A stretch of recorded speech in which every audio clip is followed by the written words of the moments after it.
What's going on, guys? Welcome to the channel. My name is John. This is Clang and Bang. Thanks for stopping by. Today we're going to be doing a review video, and the product we're going to be reviewing, if you haven't looked at the thumbnail or read the title, is the Vector Optics 2 to 12 by 44 scope.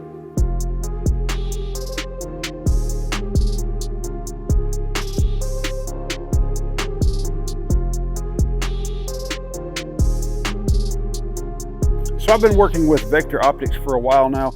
They've sent me a few red dots. I've got an enclosed red dot on my 19. I've got a big competition style red dot on my 17. I've got another one on a pistol caliber carbine, but those have all been kind of like small red dots. This is the first scope they've sent me, and this is the Continental 2 to 12 by 44. And if you haven't seen any other videos on YouTube about this scope, let me just go ahead and tell you, this is a great scope for the money. It is arguably one of the best scopes that you can get in this price range.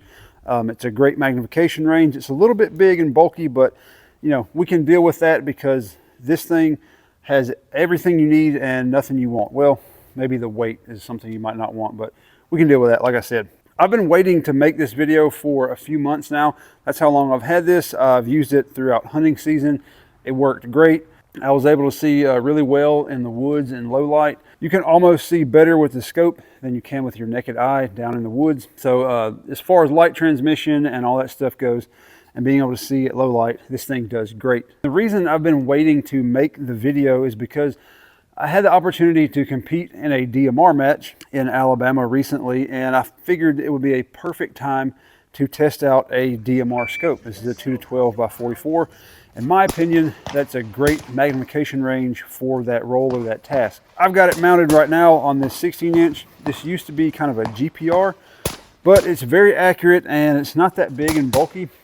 It's got kind of a thin profile barrel in there, and I figured it would, you know, kind of make a good DMR, especially if I slapped this 2 to 12 by 44 on here. This is the rifle and configuration that I used during the competition, and let me just tell you, the scope worked perfectly. I had no complaints with it. I was able to see targets, you know, from, well, the closest target that I used it on was probably 30 yards away, all the way out to 600 yards, and even beyond that, because the 600-yard range had targets out at 14 and even at 12 power, set the parallax to infinity basically, and I could see the 1400-yard targets just fine. I'm not the only one that can attest to that. I let a lot of other people at the competition look through it because they were kind of intrigued because they've you know, heard about this scope, but they might not have ever seen one. But anyway, they all said the same thing I'm telling you right now. They could see targets clearly from you know, 0 to 1400 with the 12 power magnification. The glass is clear. The reticle is great in my opinion. The illumination works great. The turrets and all that stuff, everything on this package is just great. So as far as the competition goes, most of the up close targets, I use the 35-degree offset red dot right here on anything from like up close 5 yards to maybe 20 yards. We did have a headshot that we had to make at 35 yards. I put this on 4 power and used it to do those shots.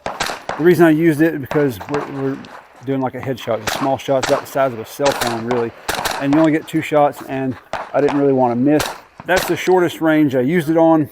We had standing targets at 100. I had it on about 4 power there, illuminated the reticle, and it worked great at 100 yards. The farthest target I used it on was 600 yards. We had a row of targets. We had to go from each stage and shoot a few shots at each target from each stage, all of them at 600 yards. So what I did was just dialed up on the turret right here. You can just pop it up and rotate it. I had it on, got my little card right here, 5.4 mils, which to me, I think was a little bit high. I probably could have went 5.2 or 5.3, but that's my fault for having inaccurate dope. I think the bullets were going a little bit faster than what I kind of estimated because I don't have a chrono. But anyway, the turrets worked great. They were easy to dial. Like I said, I dialed it to 5.4.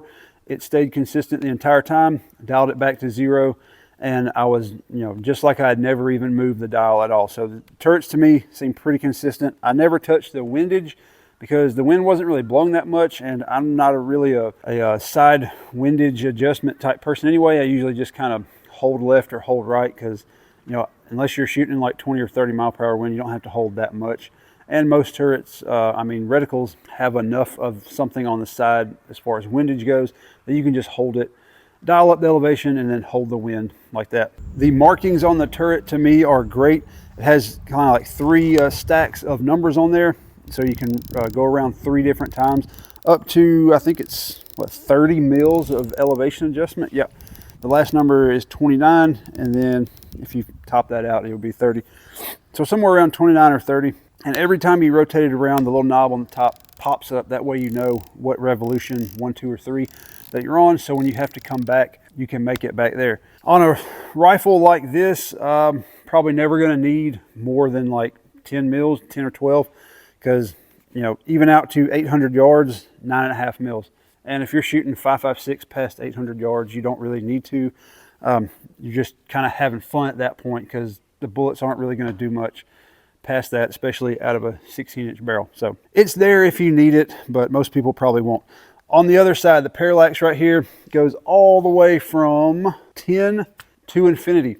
And the great thing is it's smooth. It's not like easy to turn, like free spinning, but it has enough resistance that it's going to hold wherever you leave it. And it's only about a half a turn from 10 to 500. I've seen some that go, it's almost like the entire knob is being used from 0 to infinity or whatever. But it's got markings 10, 15, 20, 30, 50, 75, 100, 2, 3, and then 500, which I kind of like, because this scope, being a 2 power, you can use it up close. So it has those like finite markings from 0 to 100 yards, which I like. When I use it during the competition for the long range stuff, I obviously set it at 600 yards. I made it clear for those targets. We had another stage where we were 100 to 550 yards. On that one, I want to say I just set it at like 500-ish, 550.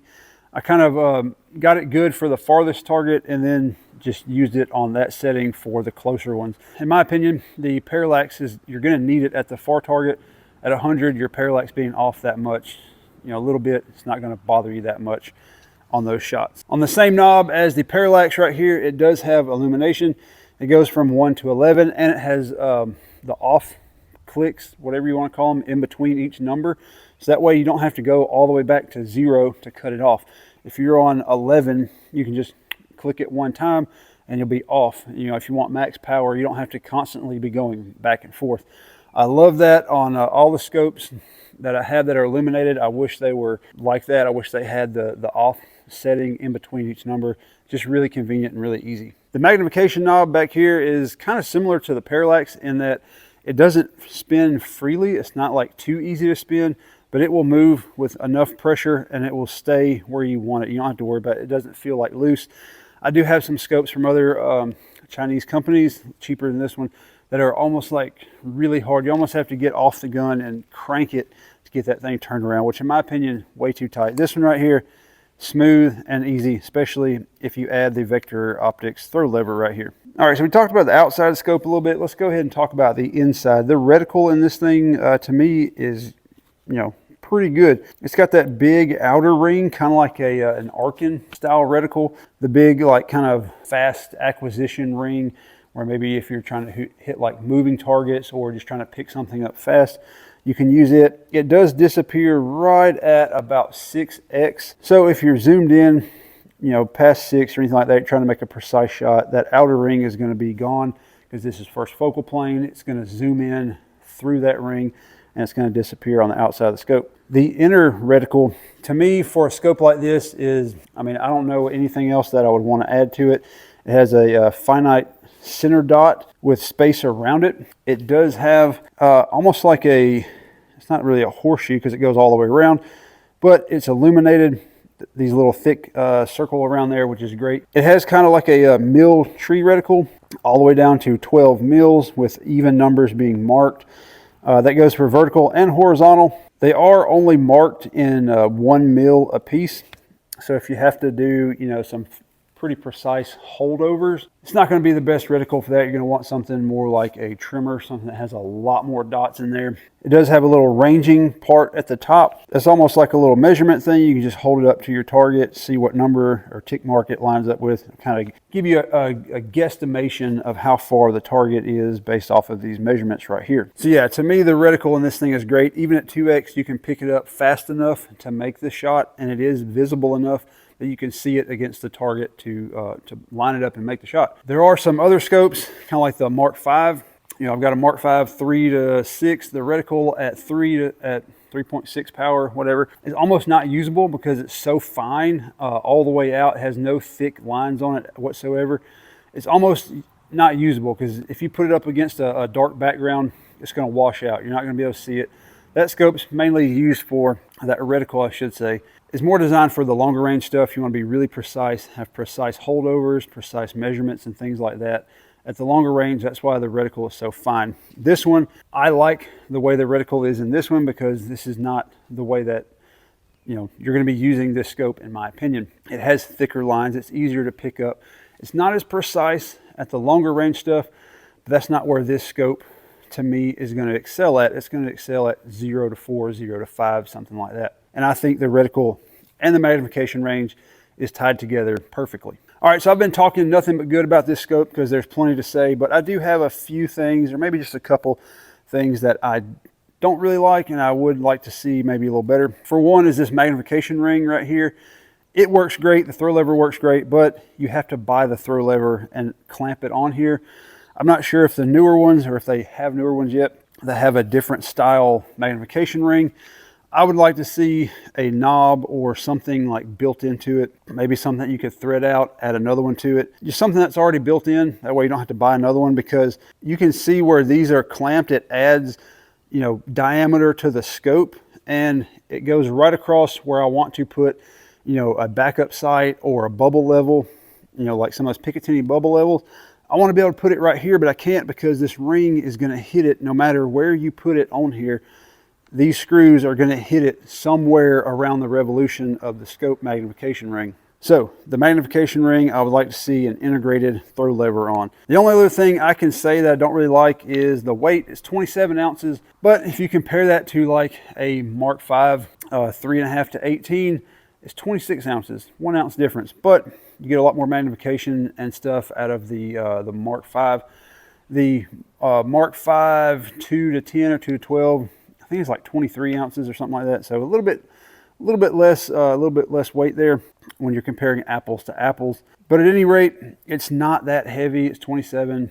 I know everybody wants to be like 20 ounces around that mark. You know, it does, you do feel it just a little bit, especially when you start adding suppressors and offset dots and things like that. But I ran it close up, 5 yards, 10 yards, things like that, running around shooting targets, like two-gun style with the scope on here, and it didn't bother me that much, maybe because I'm a real man and I work out, but I can see where somebody might not like the weight of this scope. To me, it's not a problem. I just deal with it because the scope is great, especially for the price, and I fully plan on leaving it on this rifle for the foreseeable future. I don't have any reason to take this scope off and swap it for anything else.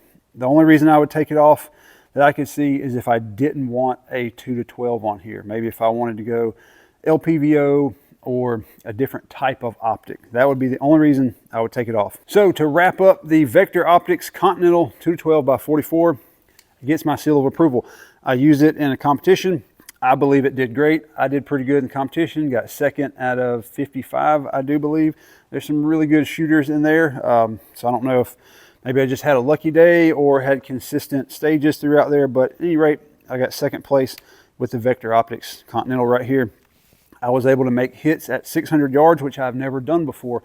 The farthest I'd ever, you know, consistently made hits was like 250 because I don't have a range that goes that far. I guesstimated some dope, dialed it in, and I was able to make maybe about half the shots that I took at 600 yards, which to me, being not on a bench, not prone, we're kind of like on barricades, just stabilizing with bags and your body basically. So I feel like that was pretty good to be able to make those shots at 600 under those circumstances with my limited skill at that range. And to me, the scope helped me with that because I could see the targets very clearly. The reticle worked great. I picked up the center dot very fast. On one stage, I dialed up the dope, 5.4 mils at 600 yards, dialed it in, and I was making hits.